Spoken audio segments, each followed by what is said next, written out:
All right, these are your second set of notes for cell respiration. So we've done the key players and the rules. Let's look at kind of the, I guess, the game board map for our analogy. All right, so here we go. So we're in the big sheet for cell respiration. Let me grab my marker here, and I am going to start just by zooming out. So this is an entire cell. It's a nice big cell. Around the outside, you're going to see the cell membrane. The extracellular matrix kind of is labeled over here on the right for you. And on the inside, since we're just focusing on cell respiration, we're only going to go ahead and pay attention to the mitochondria. So there's this nice big mitochondria that we're going to focus on. Outside the cell, actually, before we do that, if you look at the mitochondria, there are two membranes. So I'm going to go ahead and zoom in here. What you're going to see is here is an outer membrane. And then there's a folded inner membrane. So this folded inner membrane. So you have the cell membrane on the outside, number one here. You've got, I'll just say A. I don't want to say one because we've got numbers here. So this is membrane A, that's the cell membrane. Membrane B is the outer membrane for the mitochondria. And membrane C is the folded inner membrane. So if you scroll down, and there are labels all over the place for all of these membranes, the space in between, the space in between the mitochondria's two membranes is called the intermembrane space. It's a nice simple name for it. And the space inside the inner membrane, so like most of the mitochondria, is called the matrix. All right, and remember that mitochondria does have its own ribosomes, so we can add some ribosomes there, and it also does have its own, it has its own DNA.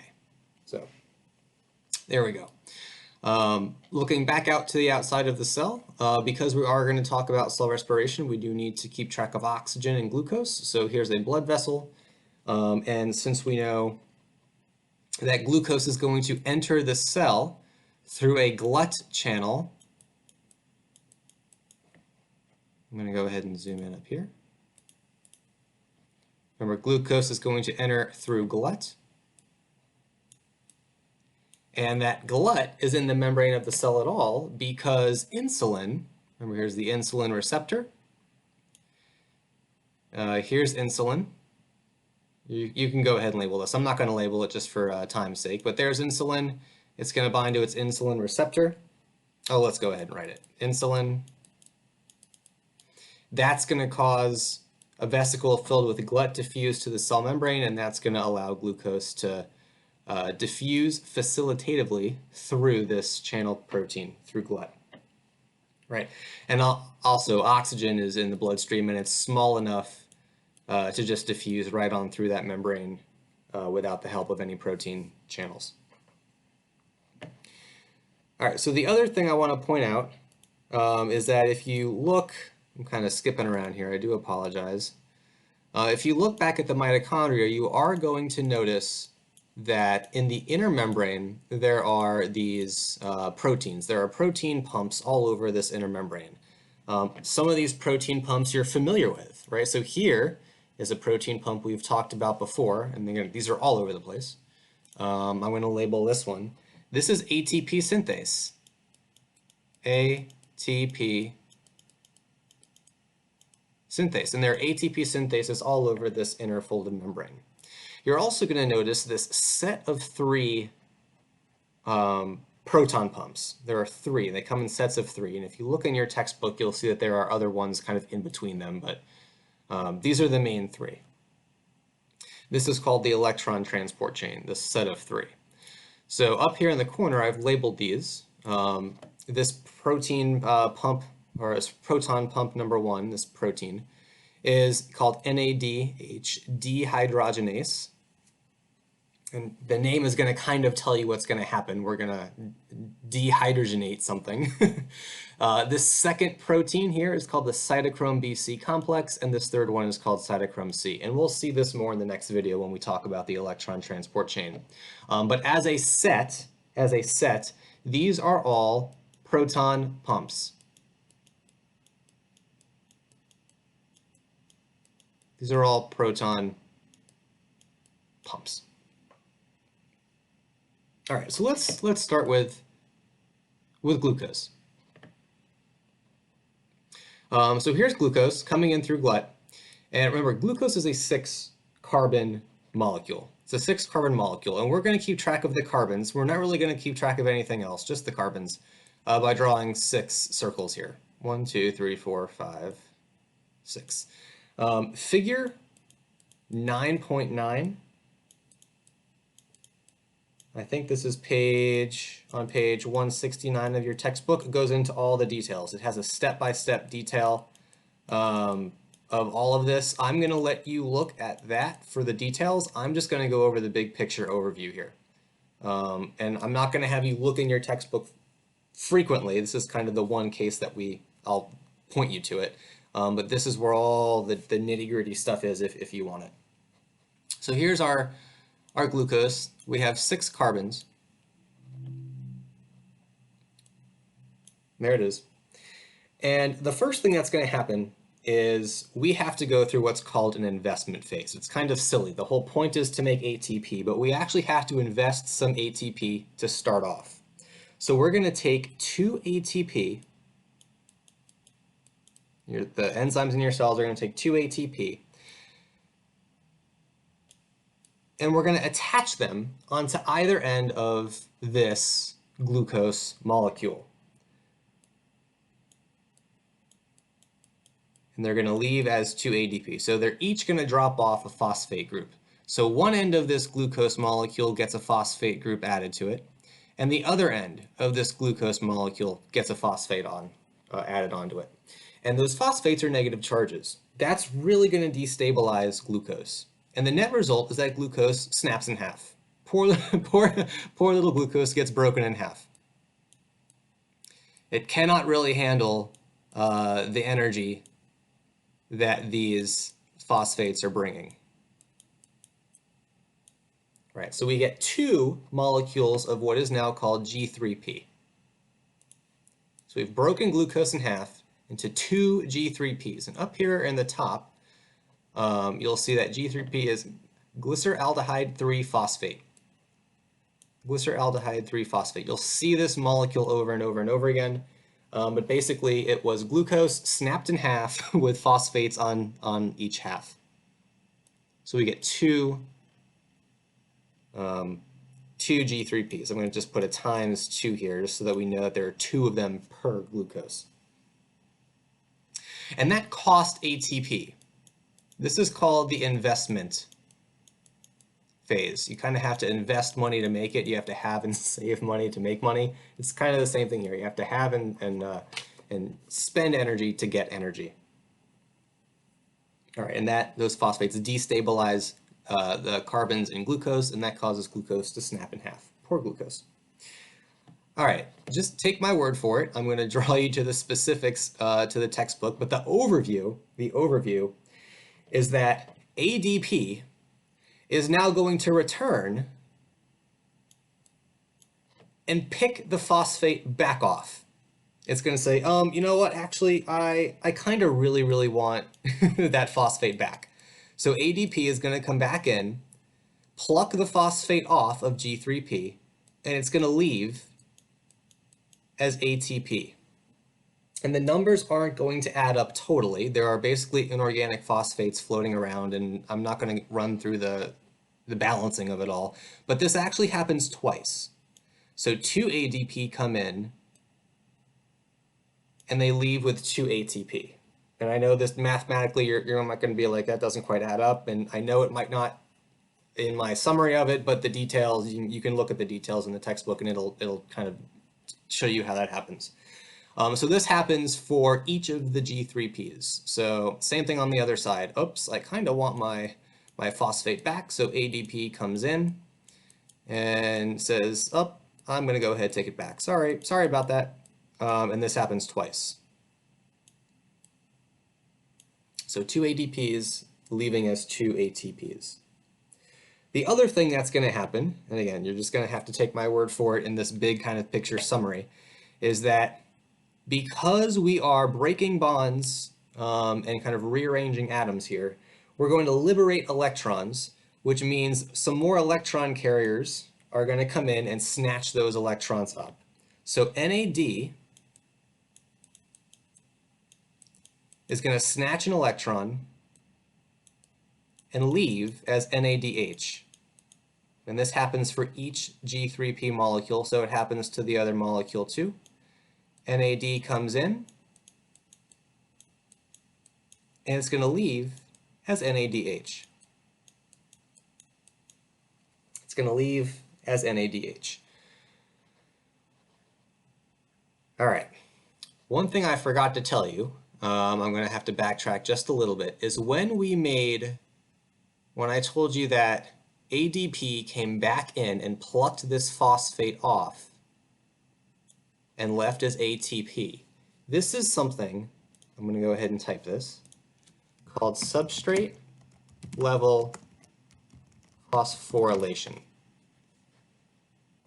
Substrate level phosphorylation. You basically have a substrate. In this case, the substrate is G3P with this phosphate. And you have phosphorylated ADP. You've added back the phosphate to it and made it into ATP. So whenever you take a phosphate directly from a substrate and stick it back onto another molecule, it's called substrate level phosphorylation. So on the back of the big sheet, there's a spot for you to define this.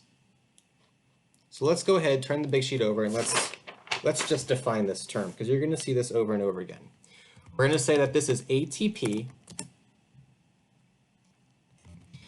made by direct transfer of a phosphate group from an organic molecule. Oops, I don't want it to go off the screen here. From an organic molecule, in this case, G3P. Organic molecule substrate to ADP. And again, there are enzymes that do this, so I'm just going to, just for reference, with help of an enzyme. So ATP made from the direct transfer of a phosphate group from an organic molecule or substrate to ADP.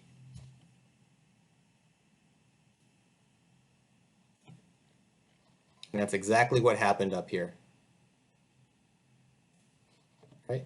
You have the organic substrate or molecule, G3P. You're phosphorylating ADP.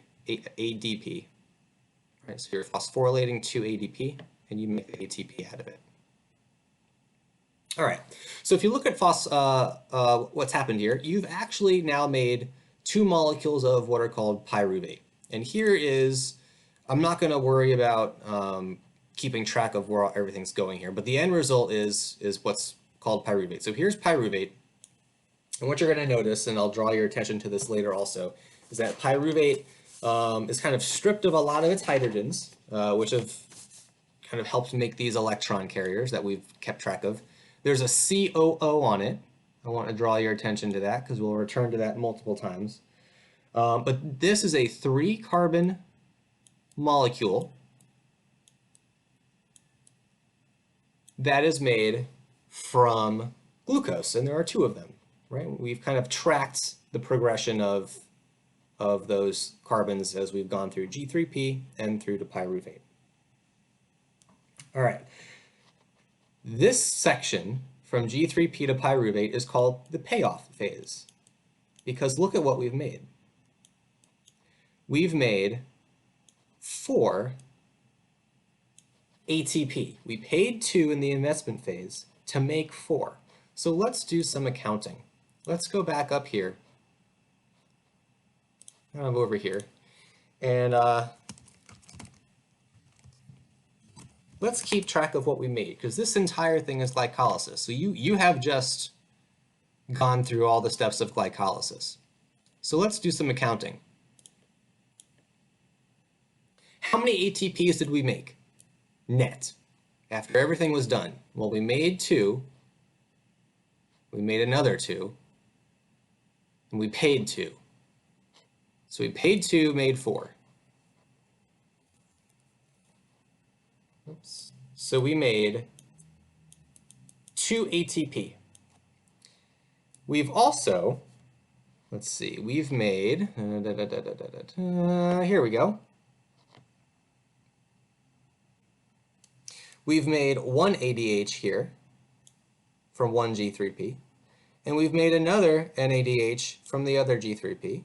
So we've made 2 NADH, and we've also made 2 pyruvates, right? Here they are right here. 2 3-carbon pyruvates. 2 pyruvate. Right, not a very good return. We've only got 2 ATP, and that's kind of the main molecule we're making here. So not a great return. But looking at glycolysis, you'll see that there's no oxygen. Oxygen doesn't play a role in any of these reactions. Right, so this happens in the cytoplasm. We're not even in the mitochondria yet. And we've used no oxygen. Right, this is, so no, it looks like no too. This is no oxygen. This is an anaerobic process. No oxygen is used in glycolysis. Let's see where the oxygen does start to come into play though. So when oxygen is present, these 2 molecules of pyruvate are actually going to move through a transport protein. So this little molecule here is a transport, this little cylinder here is a transport protein.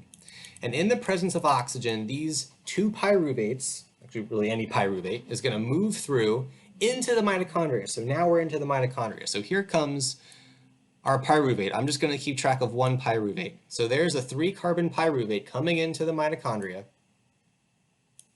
And as soon as it comes into the mitochondria, it's going to get attacked by enzymes. And immediately, one of those 2 carbons gets ripped off in the form of CO2. So there's the carbon in the form of CO2. It gets ripped off. And because you've broken a bond to do that, you have released energy. You've released an electron, and that electron is going to get sucked up by an electron carrier. So NAD is going to swoop in, grab that electron, and get reduced into NADH. So as soon as we enter the mitochondria, we lose a carbon in the form of CO2, which releases an electron that gets swooped up by NAD and gets reduced to NADH. That leaves us with a 2-carbon molecule called an acetyl group. 2 carbons. Here we go. We'll draw them right there. So that's one thing that happens to it, the CO2. The second thing that happens to it is the NAD. And then the third thing that's going to happen to this poor 3-carbon molecule when it comes into the mitochondria is that it's going to get a chaperone added to it. It's kind of like a chaperone on a field trip to kind of help it guide through the process. It's a dark and scary process coming up. I don't know.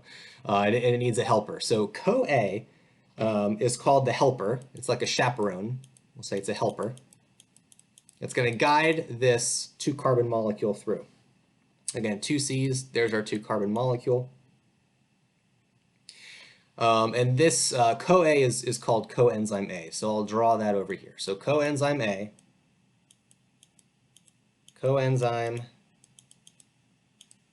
A, is basically just going to attach to this 2-carbon molecule and kind of guide it through. So what we have now is a molecule called acetyl-CoA moving through this Krebs cycle, this series of reactions.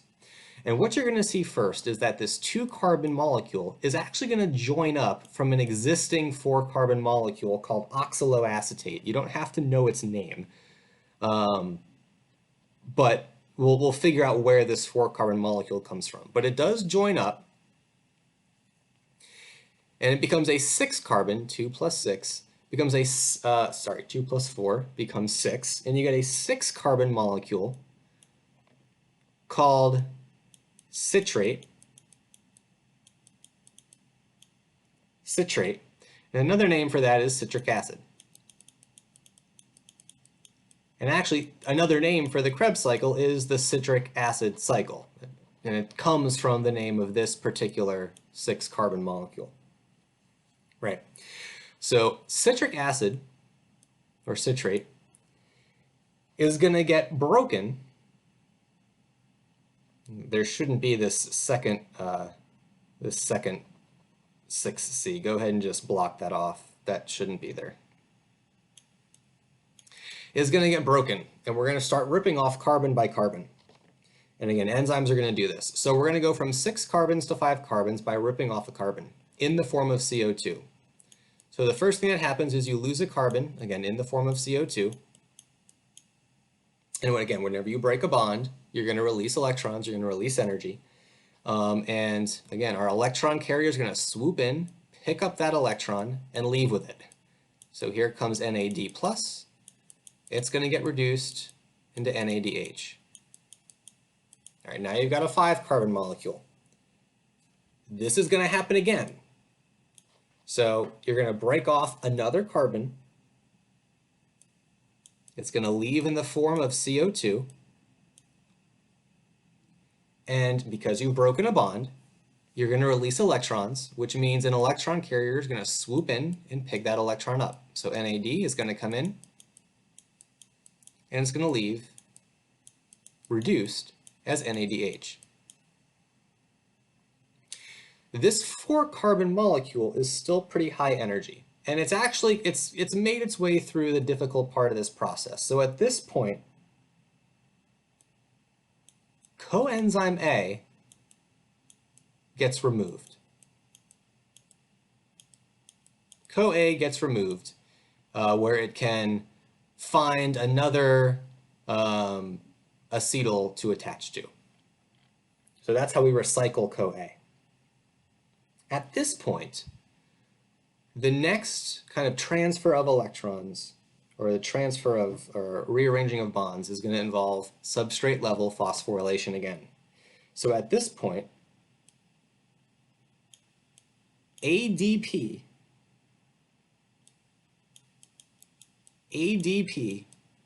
is going to come in, pluck off a phosphate group, and leave as ATP. This is the same thing that we saw happen to G3P.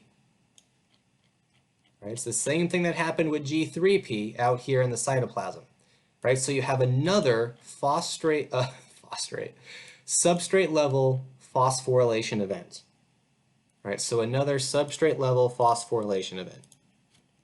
Substrate level phosphorylation. I'm just going to abbreviate that. At this point, you still have a 4-carbon molecule, but you have to rearrange some things. So there's a series of enzymatic reactions that's going to rearrange some of the hydrogens. You're going to rearrange, you're not going to change the number of carbons, but you are going to break off hydrogens and reattach them. And that is going to release electrons. So I'm going to go ahead and just say rearrange. And you're actually going to do this twice. So I'm going to say rearrange up here as well. You're just rearranging hydrogens. But what that does is it does cause electrons to get released. And whenever electrons get released, you know exactly what happens, an electron carrier comes in. So in this case, and I'll tell you why later, it's not NAD anymore, it's actually FAD2+. So FAD2+ comes in, it's going to pick 2 electrons up, and it's going to leave as FADH2.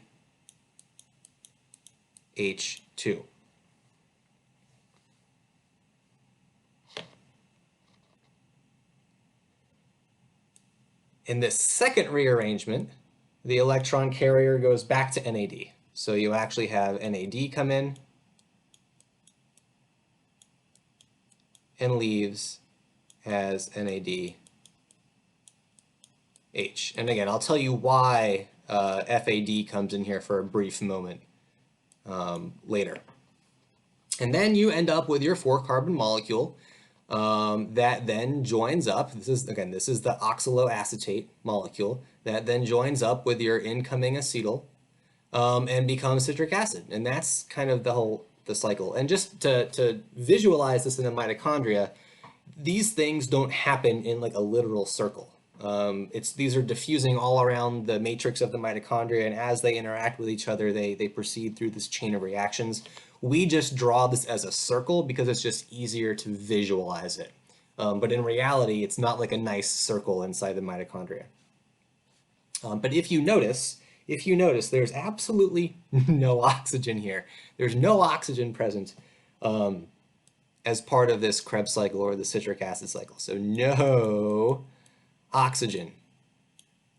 We'll talk about where the oxygen actually comes in later, but it's not here. It's not here.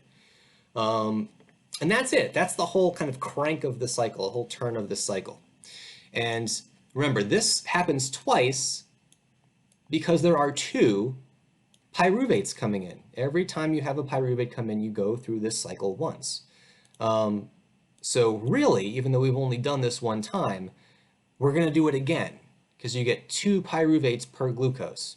So if you want to go back in, what we really should have is twice all of this, right? Because we have to do it for the other pyruvate. So it's really a total of two CO2s, two NADs, two NADHs, and all of that stuff. So I'm just going to go in here, and you can do this really quick also. Oops. And add 2 in front of everything.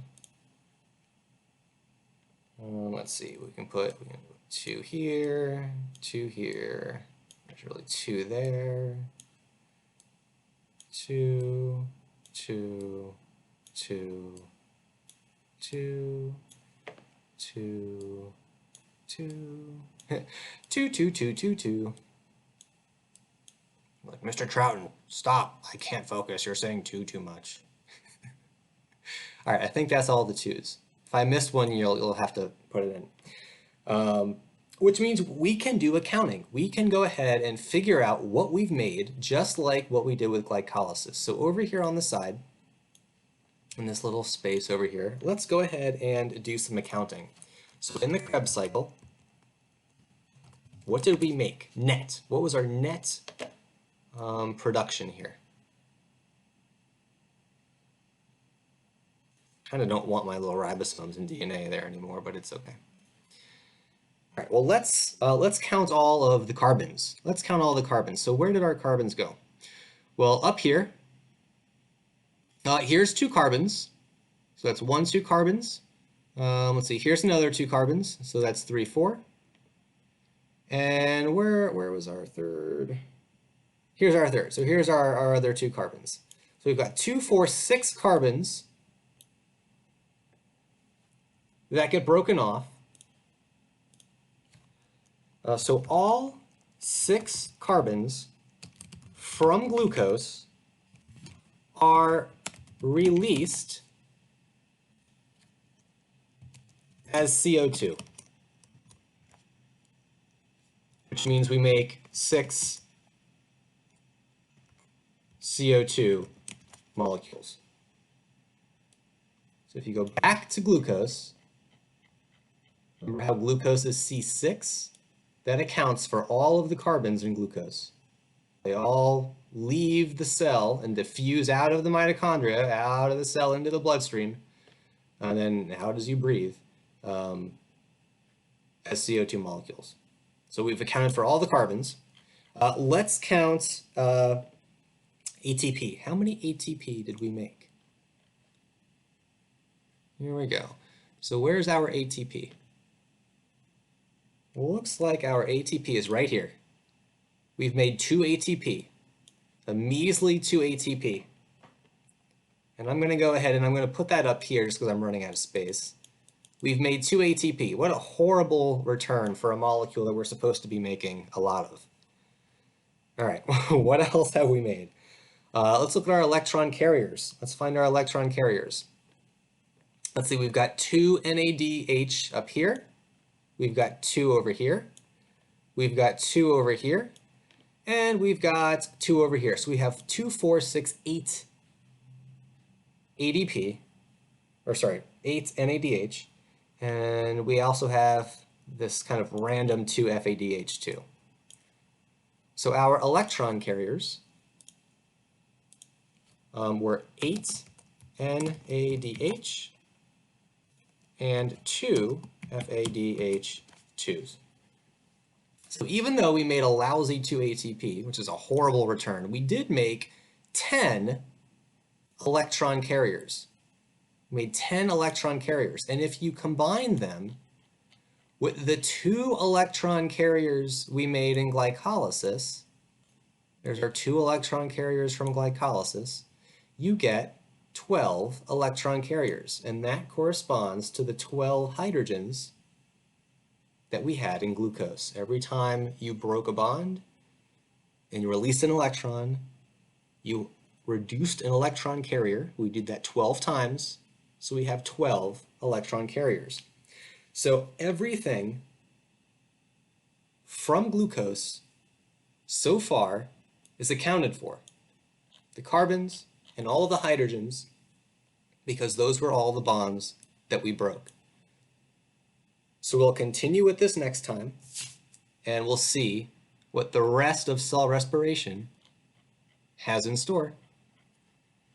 I will see you next time.